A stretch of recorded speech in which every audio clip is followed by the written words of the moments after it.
Blessed love, I am the Honorable Priest Isaac. I am an official priest within the realms of Rastafari of the Ethiopia-Africa Black International Congress. I also hold a certification in the craft of ARCHAEOASTRONOMY from Politecnico di Milano in Italy. Our universe and its makeup has always been an intriguing subject for humankind. Astronomy is the study of everything in the universe beyond the Earth's atmosphere. Ancient astronomy is similar, but pays special attention to the physical and spiritual values of stars, planets, moons, and other celestial objects. It also brings in the terrestrial component, being things on an earthly plane, such as plants, human organs, and connects them to the heavenly bodies. In this course, you will learn the makeup of various planets and stars, how to locate them in the night sky, along with their associated constellations.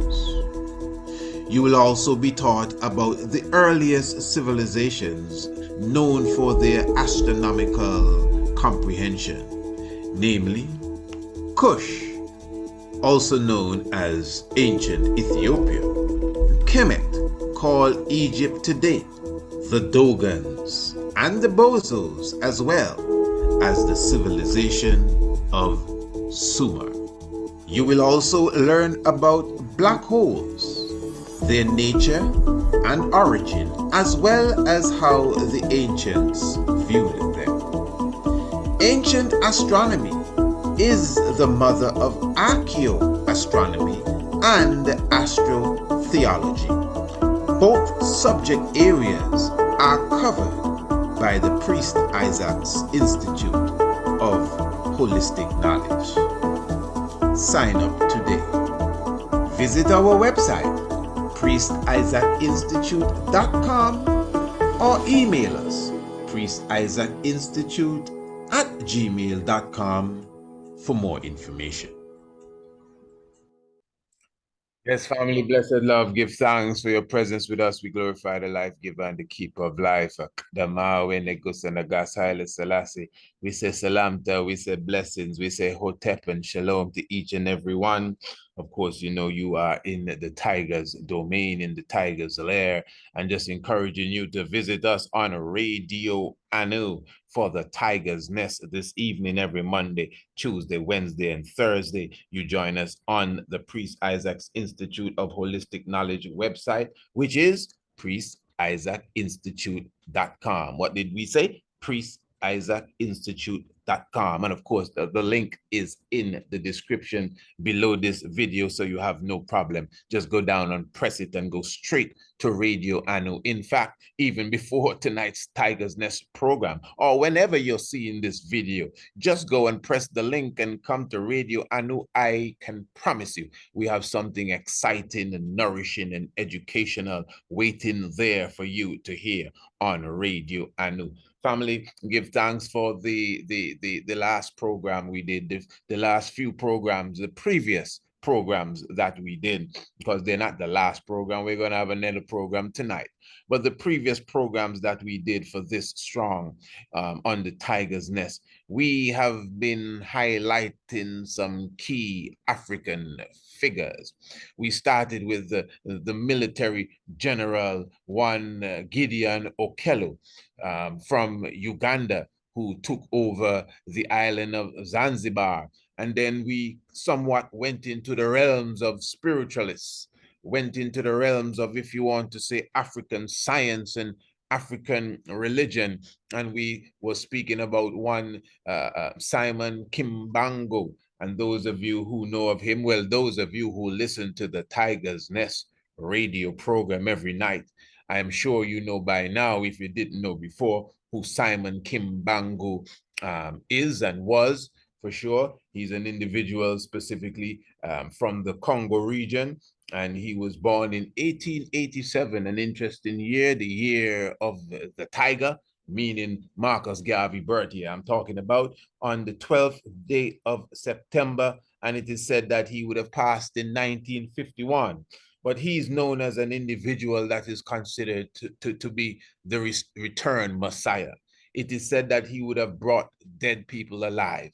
You know, it is said that he would have been killed himself and would have come back alive several times. He would have cured the sick and make the lame walk and talk. And the thing about him and others is that they have so many individuals that would have witnessed what he would have done and would have testified to his power. And then you have another individual which most in the conscious realms would know about, which is Simeon Toko, but you hardly find proper information on Simeon Toko when it comes to the mainstream realms of knowledge and information and even media, because Simeon Toko now, he's another level all by himself. You know, it is said that the spirit of Kimbango resided in Simeon Toko. In fact, Simeon Toko now also would have died several times. In fact, they said that once they kidnapped him and had him in a plane, and the plane just began to fall out of the sky, and everybody started to you know, they were in fear. And he said, listen, if I'm going to die, you're going to die too. And because they knew him, the individuals that are alive today that say that they would have partook in the murder of Simeon Toko, and they would have seen him come back to life. Let me just read this thing here for you quickly. We read this about 2 nights ago on the tiger's nest. Let me just pull this up. And while I'm looking for that, let me remind you, family, you don't have to miss another episode of the tiger's nest again. This thing about, oh, I missed the program last night. I mean, if you are a subscriber, you don't miss anything. Once you are a subscriber to the Tiger's Nest radio program, you get the radio program every evening or the next day after the program is sealed up. So you never miss another episode of the Tiger's Nest. All you have to do is contact us, email us. As I said, all the links are in the description below this video. Email us and let us know, hey, I would like to subscribe to this radio program. I keep missing it because I got to go here, there, and elsewhere. And sometimes I come in late, or maybe I'm too early. I don't know what the case is, but I would like to get, you know, to be a part of that subscription team, so I could always make sure I have the Tiger's Nest radio program. It says here, under Christian doctrine, Toko, Simeon Toko, of course, could not be, and his teachings flatly contradict the faith received and passed down some 2,000 years, including the faith of the Ethiopian church. Nor would Muslim accept someone who just showed up and said he was the next true prophet after Muhammad. This would insist on a credibility test. Now, hear this, eh? There is no doubt there are those who hail Simeon Toko. One man said he murdered Simeon Toko, but saw him a few days later. Others say that they saw him with the heavenly army surrounding him in 1959. He would have appeared to several people even up to 17 years after his supposed death. And he would have been killed and returned several times before his official date of death that you would get according to history. Now, I never met him personally, but I'm just showing you what many would have witnessed, and many that are still alive. This is not no biblical talking. People that are still alive up to this day, I'm sure they would even be listening to this program and say, yeah, man, I remember that man there, you know. And remember even Simeon Kimbangu and Simeon Toko. the Simon Kimbangu, Simeon Toko, these are individuals that they do not just command a religious following, they even have established churches. So now just to hit to the point, that we want to touch upon this moment here. Here we have another mighty warriors from the very same region. All of this is taking place in the Congo, Angola region. Now, we're speaking of Kimpa Vita. Now, I want you to hear this good. Now, Kimpa Vita, she is from the Congo Empire. And it is said that she was born around 1684 and she lived until about 1706. She was a prophetess and a religious leader, and she would have followed the teachings of Saint Anthony, good teachings to follow. Now, she would have fought against the Europeans, not because she was considered a Christian. This is another thing, that in the heart of Africa, the Congo, when the Portuguese came in and the other Europeans, you have cases where the Africans would have converted into quote unquote Christianity. Of course, we know of Queen Nzinga. Many ones know of the story of her being baptized and became Anne Nzinga. But again, if you understand the psychology there, that was for strategic reasons. You have many other cases, like even King Afonso. These ones were turned into Christians by the Europeans as such, but they still fought against the same Europeans when it came to the whole aspect of colonialism. Now, I want to say this, when you observe the people in Haiti, which are really the people from Dahomey, the people from Benin, although they consider themselves a Roman Catholic, or that is what has been branded on that society, these ones would have taken their ancient African science, the same science of the Loas, the same science of the Ogun and the Oshun, and have basically masqueraded it in the formation of the saints and the apostles of the Roman Catholic tradition. I wonder if you understand what I'm saying. So in other words, all our eminent historians will tell you this. Although the people of Haiti, I don't know of today specifically, but those who would have been indoctrinated with Christianity, although they would have appeared as Roman Catholic and they would have gone through the Roman Catholic rituals and rites, they were just doing that as a fast, for underneath they were still praising and giving, adherence to the ancestral way of worship. Again, I don't know if that's the case right now, but again, all of our esteemed historians will explain that to you in fine detail. So take that understanding and carry that to Africa now. You have someone like, again, Simon Kimbangu, an individual who has a whole Christian movement now behind of him, but he also would have stood up against the colonializers, and he has mystical powers, and he dies and come back, but yet still he's considered a Christian. He has a whole Christian movement now. Same thing with Simeon Toko. Again, they refer to him as the returned Jesus for obvious reasons, but what I'm saying is that they are dealing with African spirituality. Obviously, they're dealing with something that is deeper than what the Europeans tried to put on them. In fact, they used their African science to keep the Europeans at bay. All right. Now, the prophetess Kemper Vita had a specific movement that proclaimed that the Christ figure of the Bible and the whole biblical narrative that surrounds him and the ancient story took place in the kingdom of Congo. Now listen, family, I'm sure you all know that we have a book entitled The True Biblical Land of Israel.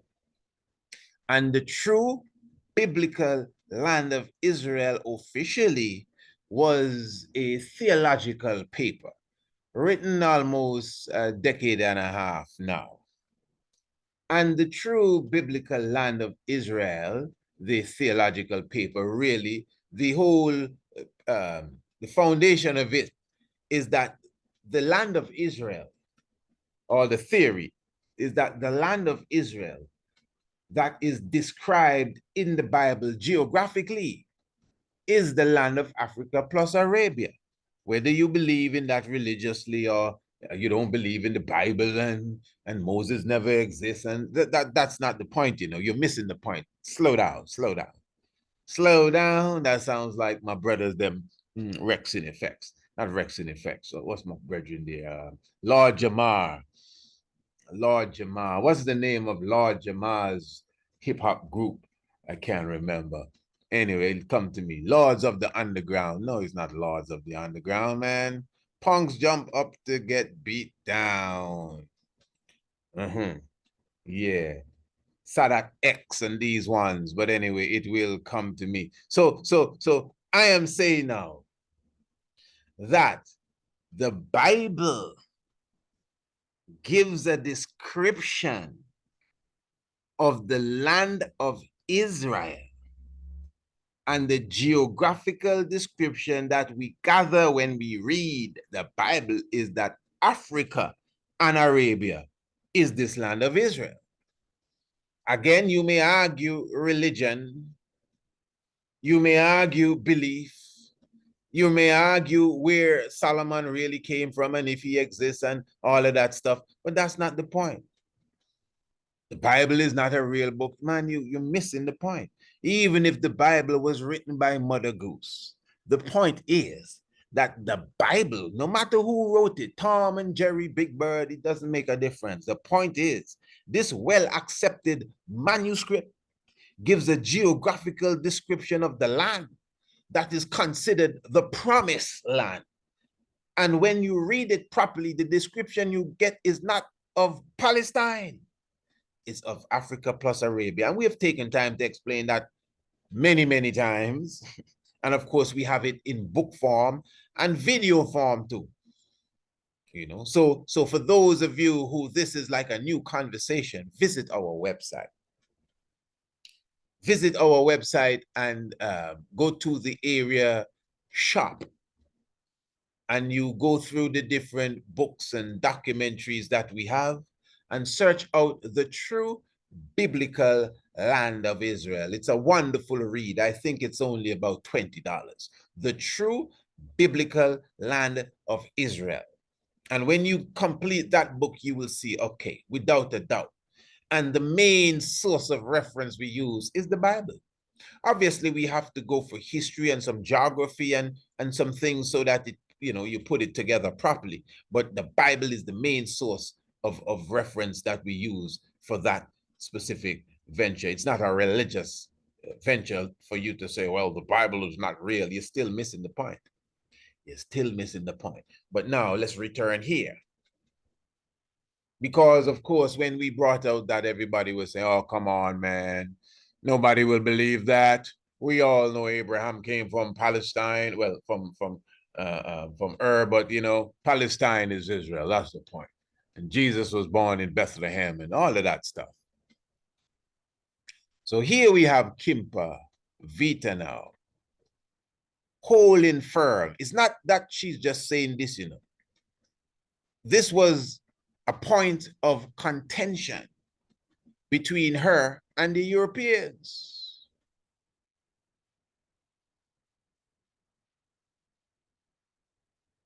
Meaning that she stood her ground to the point that they would fight over this. This was almost like the ecumenical conferences, the Council of Chaldean and these ones, when ones were fighting over the true divinity of God. It was something like that.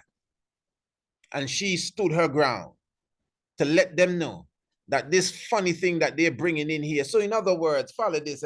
In other words, she and others had the concept that the Christianity that was being brought into Africa was foreign, but not unique, huh?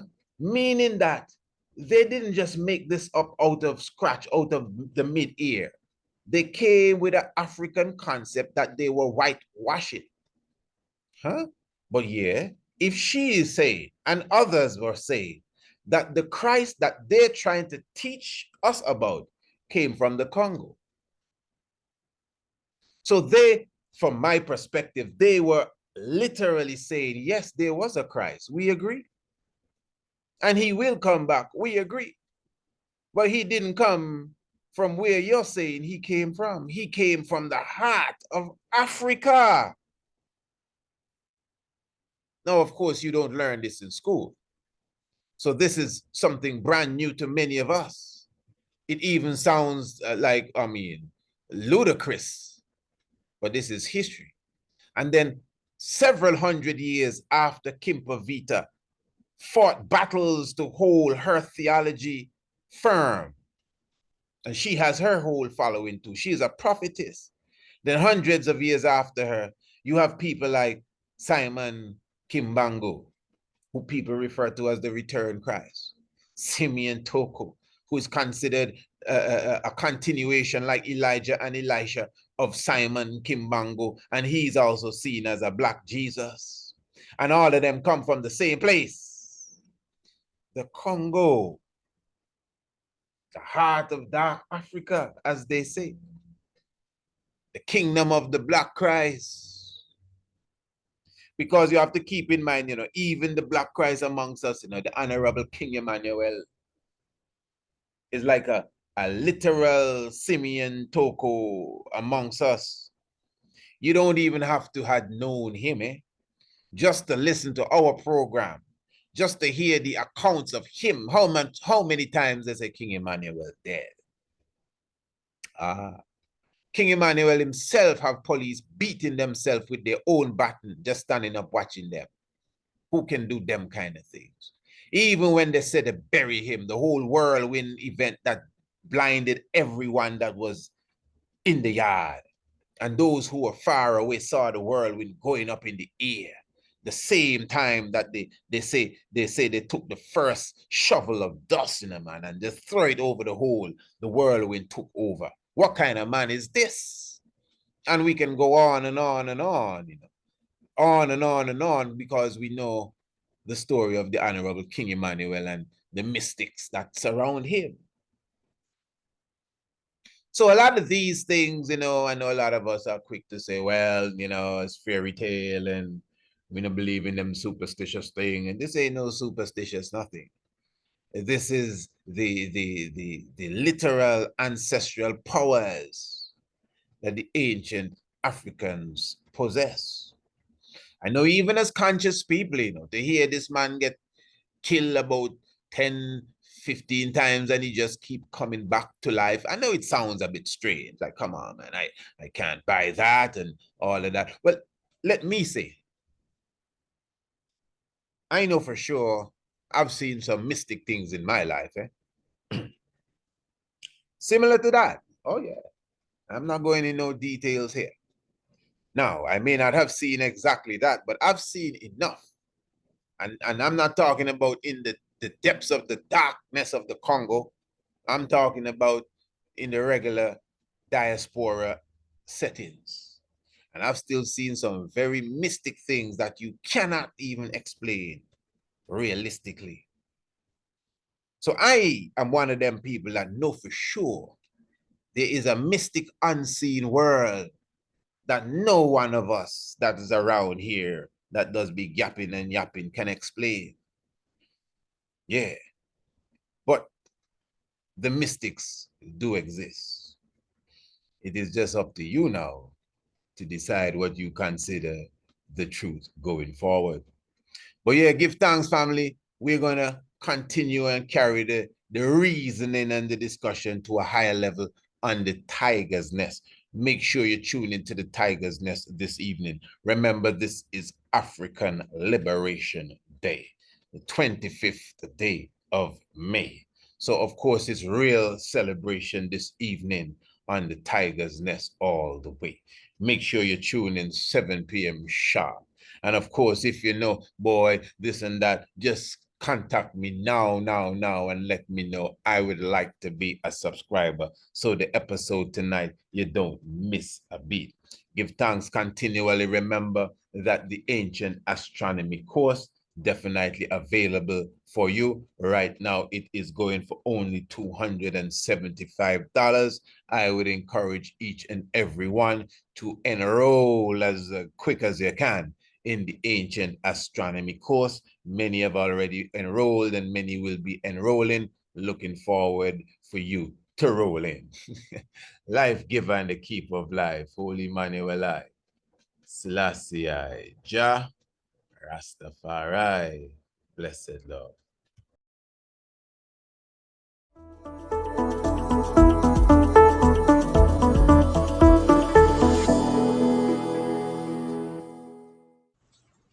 Blessed love, I am the Honorable Priest Isaac. I am an official priest within the realms of Rastafari of the Ethiopia Africa Black International Congress. I also hold a certification in the craft of ARCHAEOASTRONOMY from Politecnico di Milano in Italy.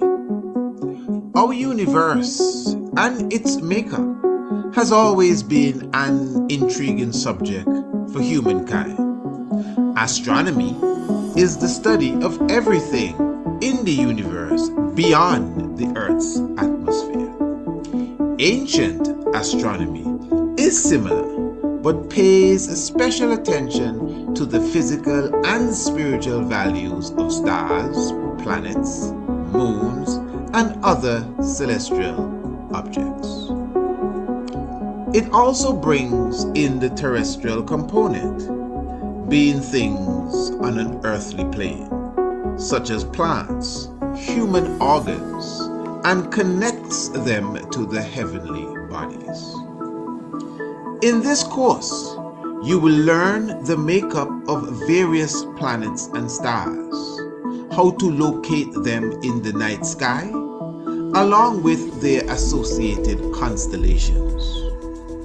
You will also be taught about the earliest civilizations known for their astronomical comprehension, namely Kush, also known as ancient Ethiopia, Kemet, called Egypt today, the Dogons, and the Bozos, as well as the civilization of Sumer. You will also learn about black holes, their nature and origin, as well as how the ancients viewed them. Ancient astronomy is the mother of archaeoastronomy and astrotheology. Both subject areas are covered by the Priest Isaac's Institute of Holistic Knowledge. Sign up today. Visit our website, priestisaacinstitute.com, or email us, priestisaacinstitute@gmail.com, for more information.